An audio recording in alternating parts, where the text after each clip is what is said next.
આમ તો આપણે ઘણી અલગ અલગ પ્રકારની આલુ ટિક્કી બનાવીને ખાતા હોઈએ છીએ.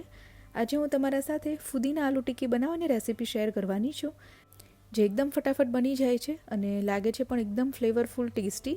તો જો તમે ક્યારેય આ રીતે ફુદીના ટિક્કી નથી બનાવી તો ચોક્કસથી ટ્રાય કરજો. બાળકોથી લઈ મોટા દરેકને પસંદ આવશે. તો હું છું Nirali, welcome to my channel Nirali's food world. તો ચાલો રેસીપી જોઈ લઈએ.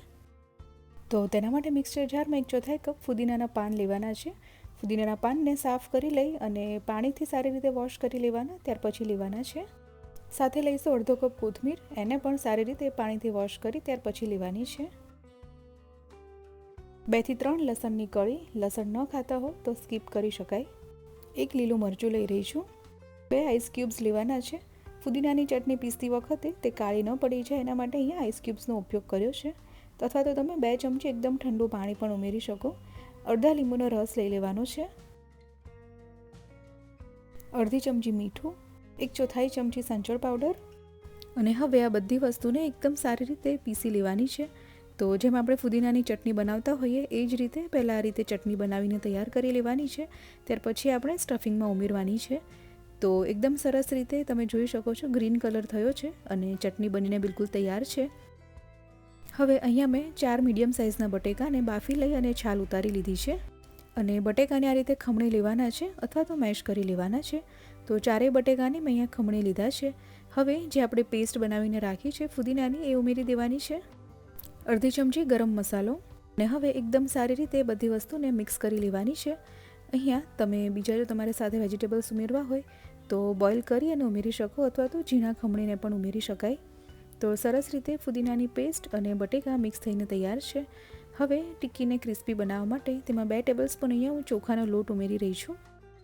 ચોખાનો લોટ ઉમેરી તેને પણ એકદમ સારી રીતે મિક્સ કરી લેવાનો છે. તો આ રીતે સ્ટફિંગ સરસ રીતે મિક્સ થઈને બિલકુલ તૈયાર છે. હવે તેમાંથી થોડું થોડું મિક્સર લેતા જઈ અને મીડિયમ સાઇઝની ટિક્કી બનાવીને તૈયાર કરી લેવાની છે.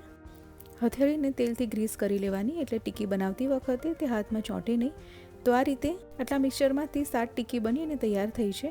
હવે ઉપર થોડું આ રીતે ચીલી ફ્લેક્સ સ્પ્રિંકલ કરી રહી છું. બિલકુલ ઓપ્શનલ છે પણ લુકમાં સારું લાગશે અને ખાતી વખતે પણ થોડી ફ્લેવર આવશે. હવે આપણે ટિક્કીને શેલો ફ્રાય કરી રહ્યા છીએ. તો પેનમાં 3 ટેબલસ્પૂન તેલ ગરમ કરવા માટે મૂકવાનું છે. તો તેલ ગરમ થઈ ગયું છે, તેમાં બધી જ ટિક્કી મૂકી દેવાની છે. તો ટિક્કીને મીડિયમ ગેસ ઉપર હવે ફ્રાય થવા દેવાની છે. તો ગેસ એકદમ ફાસ્ટ ન હોય એનું ખાસ ધ્યાન રાખજો, નહીં તો એકદમથી બળી જશે ટિક્કી. 2 મિનિટ જેવું નીચેની સાઈડ કૂક થઈ ગયા પછી બધી જ ટિક્કીની સાઈડ ચેન્જ કરી લેવાની છે. તો બધી જ ટિક્કીની મેં સાઈડ ચેન્જ કરી લીધી છે. હવે નીચેની સાઈડ પણ તેને ક્રિસ્પી થવા દેવાની છે. તો ગેસ અહીંયા તમારે મીડિયમ જ રાખવાનું છે, વાતનું ખાસ ધ્યાન રાખજો. ફરીથી તેની સાઈડ ચેન્જ કરી દેવાની છે અને 1 મિનિટ જેવું રહેવા દઈશું, એટલે એકદમ ક્રિસ્પી થઈને તૈયાર થશે ટિક્કી. તો બીજી વખત સાઈડ ચેન્જ કર્યા પછી પણ 1 મિનિટ જેવું રહેવા દઈશું. તો 1 મિનિટ થઈ ગઈ છે. ટિક્કીને હવે કિચન ટોવેલ ઉપર નીકાળી લેવાની છે. આ રીતે એક એક કરી અને બધી જ ટિક્કીને આપણે કાઢી લઈશું. તો હવે આ ટિક્કીનો તમે ક્રિસ્પી અવાજ સાંભળી શકો છો. એકદમ સરસ ક્રિસ્પી એવું ઉપરનું લેયર બનીને તૈયાર થયું છે.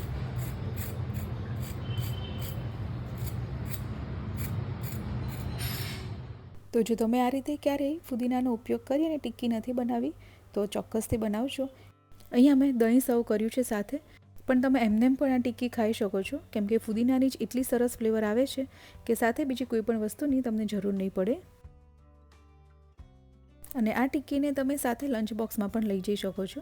તો અહીંયા મેં પેક કરવા માટે ઓડે યુનિરેપ્સનું પેપર સ્નેક બેગ્સનો ઉપયોગ કર્યો છે, જે એકદમ કેમિકલ ફ્રી બનેલી છે, ઇકો ફ્રેન્ડલી છે.